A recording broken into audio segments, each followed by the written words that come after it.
For a couple of hours at least, then Liverpool top of the Premier League. 10 Premier League wins in a row. The fist pump there again. Let's get some Liverpool reaction. Joe Gomez, and first of all, one of the goal scorers. Diego Jota. The 10 wins in the Premier League in a row. I mean, it's important to put that marker down today, wasn't it, before everyone gets started?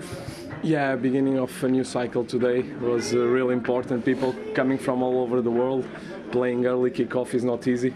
We did our job, and hopefully it's a start of the end period of the season.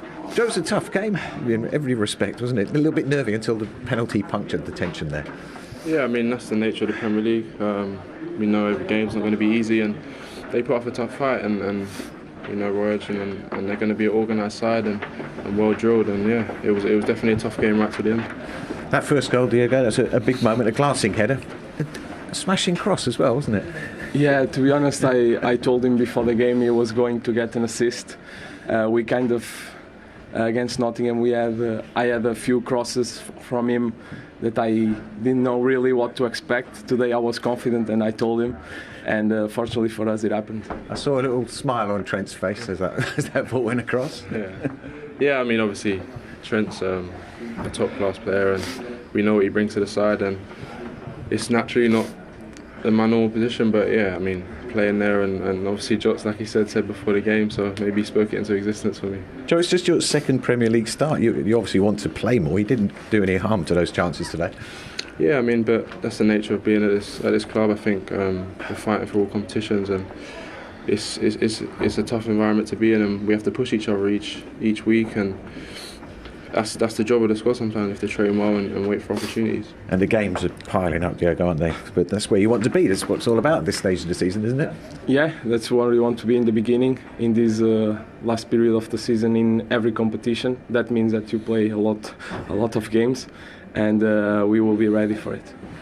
So that combination gave Liverpool a half-time lead, and as we were saying a little bit earlier, there was a bit of tension in the air until the awarding of the penalty, which came after John Brooks in VAR asked Stuart Atwell to pause the game and have a look at what is not even a debatable challenge by Kuchar, is it? No, but fair play to VAR for spotting it, for starters, and passing that information on to the referee. Once that information was relayed to the referee, I don't think there was ever any doubt that this was going to be a penalty. Not even looking at the ball there, basically rugby tackles Diego Jota down, two arms, drags him down, no question whatsoever. But good use of VAR today from John Brooks. Yeah, brilliant use. I think it needs to be as consistent as that more often, but obviously they get a penalty, and Firmino's finish is outstanding. I think it's a great penalty, and nobody would have saved it. And the release of relief from him and all the supporters around the stadium was plausible, wasn't it? There's so much at stake, Steve. You know, this is, as we mentioned before the game, this is the start of the run-in now, really. No breaks, it's just, you know, game after game. OK, there's a few different competitions going on, but this is a massive run-in now for all concerned, and you could just feel it. And I said at half-time, they need an early goal in the second half, otherwise, you know, those nerves will kick in. Sadly for the fans, they pushed them to the wire and scored late on, but as we said before, comfortable and you know, all about the 3 points today. As a visiting team at the Etihad or at Anfield, you're going to get a couple of chances maximum. You have to try and take those. In the second half, just before the hour, at 1-0, how big a chance did Watford have with Pedro? Oh, for me, this is a massive chance. They got a bit lucky to start in the build-up, and after then, it's another quite direct ball over the top, and runs in.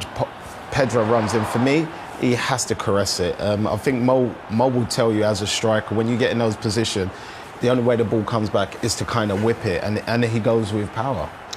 Yeah, the more you go with your laces, the straighter the ball goes, because you're going with more power. You've got to try to hit it with the inside of your foot, and when you hit it with the inside of your foot, you get more curl on it, as Sean is saying.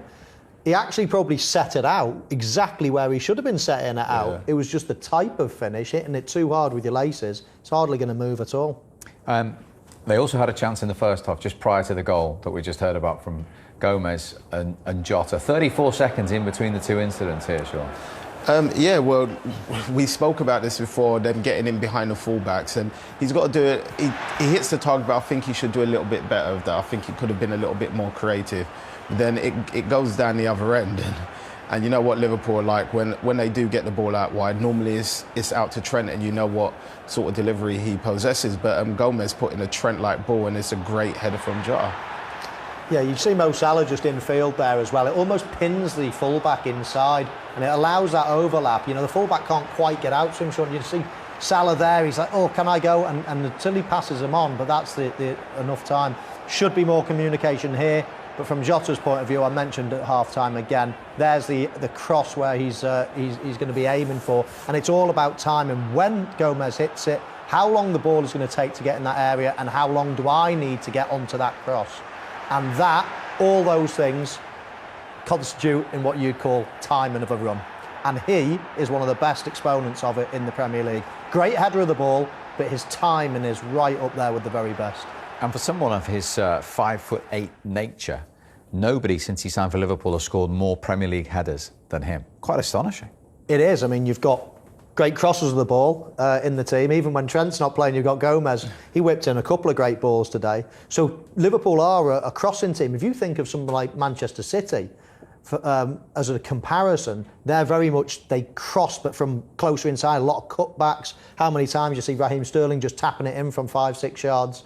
Whereas Liverpool cross a lot more balls higher. And when you've got players like Jota who've got great timing, then no wonder why. And when we were talking about the big game at the Etihad next weekend before kick-off, you didn't have Jota in your front three, did you? No, I didn't. Yeah. So would you still not have him in your front three, having scored again? 20 goals this season?